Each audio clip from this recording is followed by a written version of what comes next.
Hello everybody, it's George from Ireland, so welcome back to my channel once more. In this video, I'm going to speak about how Putin's war of illegal and unprovoked aggression has backfired on him because, he wanted to increase the Russian world, talking about Ruski Mir, and new Russia is southern Ukraine, wanting to make it a landlocked country, if indeed not to effectuate the absorption, or perhaps reabsorption as you would see it, of the whole of Ukraine. And you may remember his monograph, which predicated his invasion, and that was the paper he supposedly wrote himself on the unity of the Ukrainian and Russian peoples, saying the Ukraine is really just a subsection of Russia. Now, of course, there are a few Ukrainians who accept that even now, probably some who always have. And much though I abominate Putin, not every word of that is wrong. Some of it was factually correct if he cites the dates of certain battles, the treaties were signed, or the Tsar said this and that. And the historic birthplace of Russia is Kiev, not Moscow. Anyway, and so there were some Ukrainians who were very pro-Russia, even in the political sense, not just culturally, others who had mixed feelings, and others who were very definitely Ukrainian nationalists. But he's really pushed people much more towards Ukrainian nationalism. I mean, I know Ukrainians who used to scoff at nationalism, who are now actually rather nationalistic. You, whatever your nationality is, dear viewer, probably not terribly nationalistic, but if your country was under attack, you might become hyper-nationalistic. It's the nationalism or the peripheries that where nationalism is most fiercely contested, it's most fiercely asserted. Anyway, a case in point is just yesterday, the hammer and sickle was removed from the Motherland Monument in the middle of Kiev. This is a colossal statue of a woman holding aloft a sword and a shield. I think she's looking west, as in the direction the Germans invaded from. It was only erected about 1980. So it's a 62-meter high statue, but if you include the pedestal, that's 102 meters. So seen for miles and miles around. Since the Soviet era, Ukraine's been removing Soviet era statues of Stalin, Lenin, various Soviet generals, and so forth.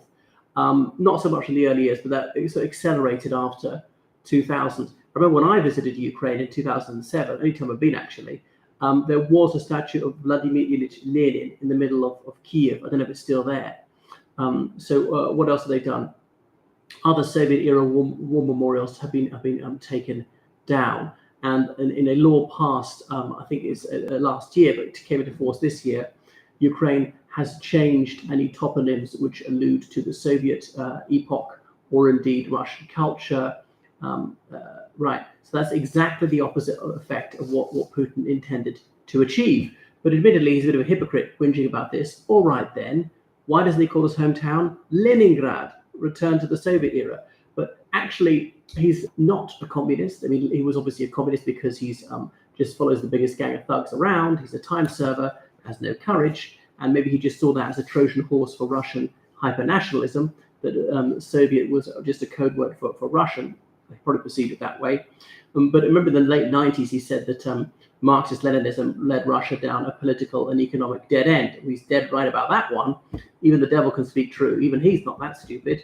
But he likes Tsarist era symbols. He's often removed the Soviet ones. He's hacked off when other former Soviet republics removed the Soviet era a coat of arms because he thinks that's a calculated insult to Russia. Remove those statues. Now, Lenin has still got pride of place in some places in Russia. So does Stalin's tomb, Lenin's tomb. But so in 1994, a lot of communist era names were changed back. Anyway, so Lenin doesn't like, not Lenin, Putin doesn't like Ukraine asserting its independence and following its own path, plowing its own furrow. So the Motherland Monument, or whatever, Fatherland Monument, some people want to call it that, near a war museum, some people said they should just call it Mother Ukraine. This has happened all over the place.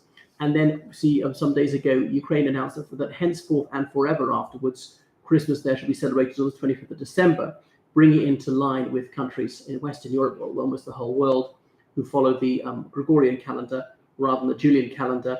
The Russian Orthodox Church, the Ukrainian Orthodox Church is 12 days behind. The Ukrainian Orthodox Church was in full communion with the Russian Orthodox Church under the Moscow Patriarchy They split from that about 4 years ago.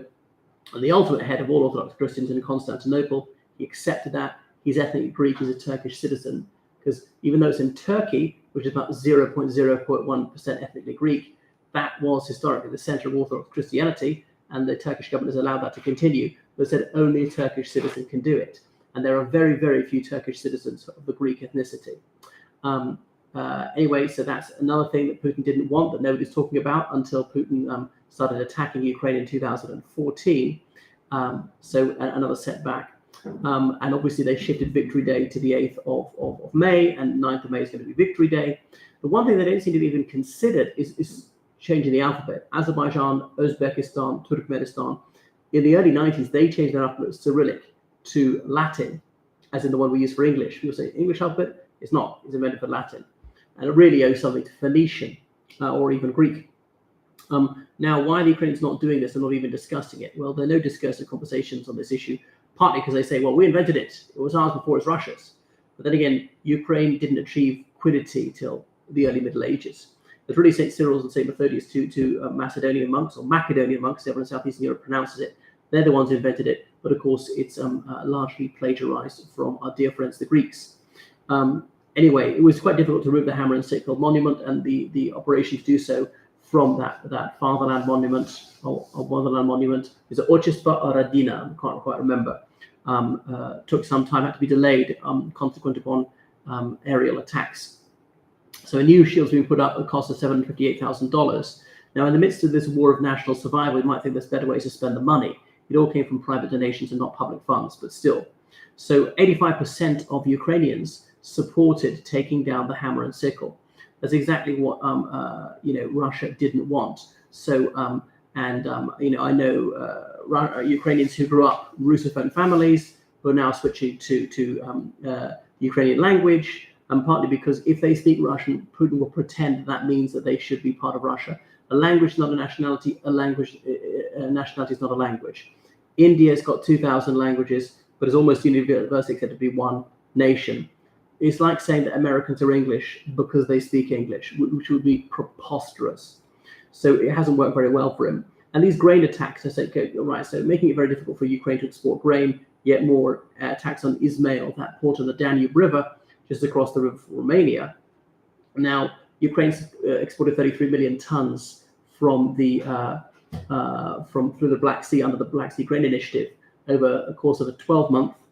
And through the Danube, they only export rather less than that. I don't have any data. And if they can't even use the Danube, it's going to dwindle to negligible levels.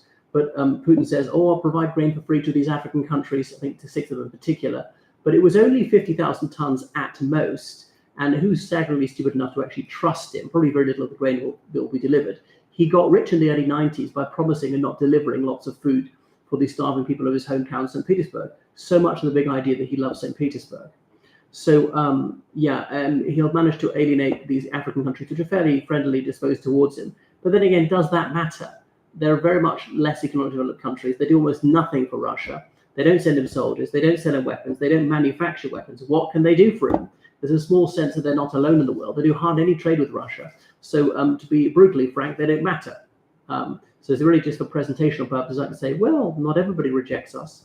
So I think it's going to be quite successful in reducing Ukrainian grain exports to minimal levels, because there is no sense that NATO's got any stomach for the fight, to risk this, to have convoys to naval ships to export to escort convoys exporting Ukrainian grain, to take over Snake Island on a 99-year lease or something like that. The Poles are at least moving troops up to the border because Wagner's there. Lukashenko saying, well, having difficult holding them back, and supposedly Belarus and military helicopters across the border into Poland. Poles haven't shot them down. I don't think they're going to. But if they did, Belarus would say, no, they're on our side of the border, and then you did this, you provoked this. But Lukashenko, I'm not sure how that ends well for you, because you get into a shooting war with Poland. Is that the whole of NATO in that case? And how on earth are you going to win? His ragtag army is tiny and very poorly equipped and trained. And would they even fight for him? So at the very least, lead to the overthrow of the Lukashenko regime. Some heavy battles in Belarus, not good. I mean, how on earth can Russia defeat NATO? More nuclear saber-rattling. Thank you so much for watching the channel. So make sure you subscribe on Patreon and donate on PayPal. Right, toodaloo, goodbye, everyone.